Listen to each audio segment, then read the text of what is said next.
भाई गुरदास जी ने एक दलील दी, मैं देंदा नहीं होंदा पर सामने आ गई है। पुत जड़े वण कोठड़ी कुड़ावा माणा संभाहू जाना। एक स्त्री ने अपने तन विचों किसी होर धन नूं जन्म देना है, सड़क ते नहीं देंदी। पुत जने वण कोठड़ी भाई गुरदास जी दी वार है। एक जीवन दे चों किसी दूसरे जीवन नूं जन्म देना है, सरे आम नहीं, बाजार विच नहीं, इकट्ठ दे च नहीं,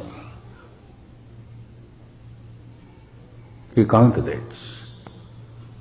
पुराने जमाने कोई होई तो एक अद दाई होई, अजकल होई तो कोई एक अद चलो लेडी डॉक्टर हो गई, नर्स हो गई। अक्सर देहात दे ते भी नहीं होता।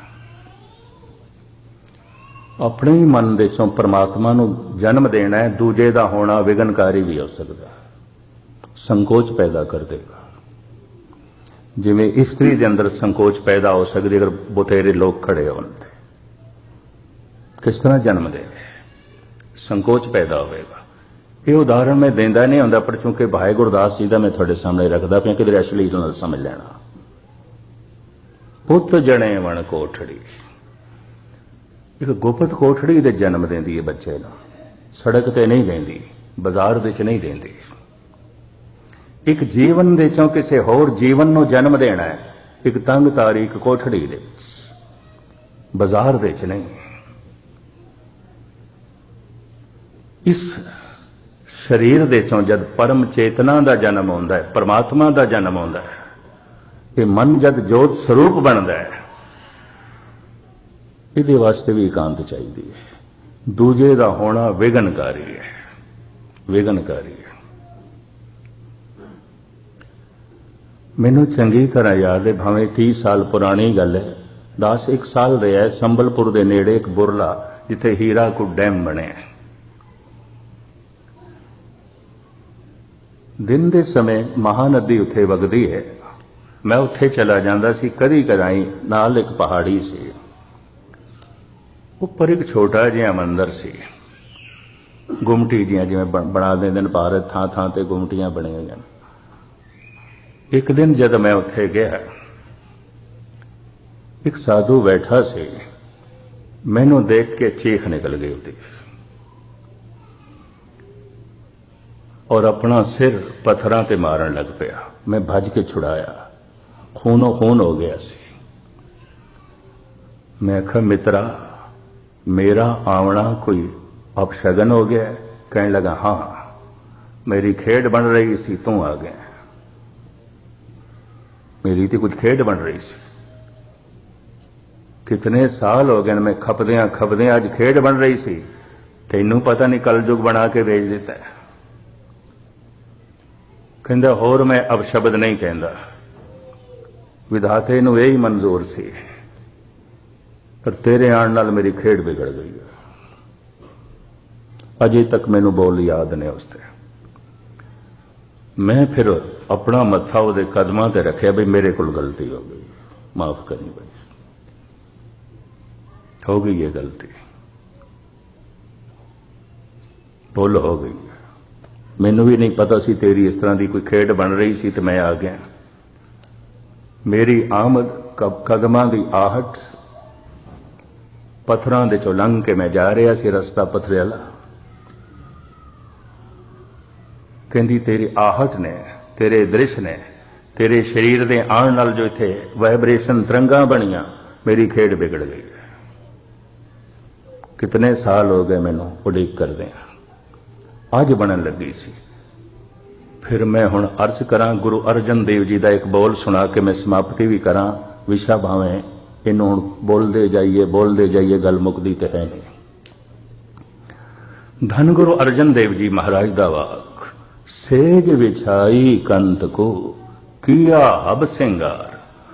परमात्मा दे लई अंतिश करन दी सेजा विछाई सी, शरधा नाल, प्यार नाल, गुणा नाल विछाई सी। सेज विछाई कंत को किया हब सिंगार, इति मंज न समावनी जे गल पैरां हार। कोई श्रद्धालु आया होना है जरूर, आप दी ज्ञात लई अर्ज करा, टैगोर ये दो पंक्तियां पढ़ के रो उठदा सी। कहंदा इश्क दी दुनिया च, प्यार दी दुनिया च इतनी बारीक गल किसी ने नहीं आखी जितनी गुरु अर्जन देव जी ने कह दी है। सेज विछाई कंत को किया हब सिंगार, इति मंज न समावनी जे गल पैरां हार। भई साडी खेड बन रही सी, कोई गल बन रही सी, तू गले च हार पा दिता, ये दीवार बन गया, हार दीवार बन गया। गलवकड़ी ते लगे असी, गले नाल गले ते मिले, पर तेरा हार दीवार बन गया। टैगोर कहते सन प्यार दी दुनिया इतनी बारीक गल अज तक किसी ने नहीं आखी जो गुरु अर्जन देव जी कहते हैं। बाद किधरे पंक्तियां मेरे सामने आईयां सन उस साधु की ताड़ना तो बाद, मैं कि ठीक कहता सी, मेरा जाना दीवार बन गया। जप करदियां कुछ ना कुछ घटनावां घट सकदियां ने, दूजे दा होना विघनकारी हुंदा। मैं जिन्हां नाल गुरबाणी व्याकरण पढ़दा रहा, गुरबाणी ग्रामर, बाबा बलवंत सिंह बड़े मशहूर सन, पढ़ाण दे उस्ताद सन ते कथा भी करते सन। मैनूं कहण लगे इस तरह के बंदे दे नेड़े कदी ना जाए, कोई खेड बनती देखें, अगर उसके मूँह आप शब्द लग गया तो हो जाएगा, उस शराब समझ लें, तेनों लग जाएगा। उन्हें मेरा किधरे शौक देख लिया सी बई इहो जिहां दे बंदियां दी मैं टोले च रहिंदा ते चला भी जाना। कहने लगे ना जाया करें, जब कोई खेड बन रही होवे ना जाए, अगर उसके मुंह को आप शब्द निकल गया तो लग जाएगा, वो तो हो जाएगा। उस दिन तो बाद फिर मैं थोड़ा जिहा भयभीत भी हो गया। और दुनिया च इस तरह की खेड बनते मैं देखदा, बनती है कई, ऐसी खेड नहीं। ये गल वखरी है कि हर मुल्क दे इस तरह के बंदे नहीं आते, हर शहर दे नहीं आते, फिर भी होंदे ने। हर जंगल दे चंदन नहीं आता, फिर भी होंदा है, किधरे होंदा है। हर जगह केसर नहीं पैदा होंदा, फिर भी पैदा होंदा है, किधरे होंदा है। हर जगह भगत नहीं आते, फिर भी होंदे ने, किधरे होंदे। जुगड़ियां हुई आत्मावां होंदियां ने, रब नाल भेजियां हुई आत्मावां होंदियां ने। सिखण वास्ते कोई माड़ी गल नहीं, बैठ के वाहिगुरु वाहिगुरु जप लईए। क्योंकि कई दफा दास नूं कई कह देना, मैं भी संगत च कह देना इंज करिया करो, पर कलियां करिया करो।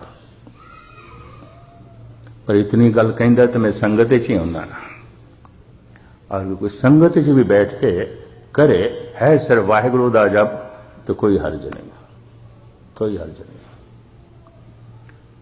फिर जे हुण ਉਹਦੇ च लंबियां चौड़ियां गल्लां जोड़ दईए, यह अवस्था बनेगी, यह बनेगी, यह बनेगी, सारियां दी एक जैसी नहीं बनती, नहीं बनती।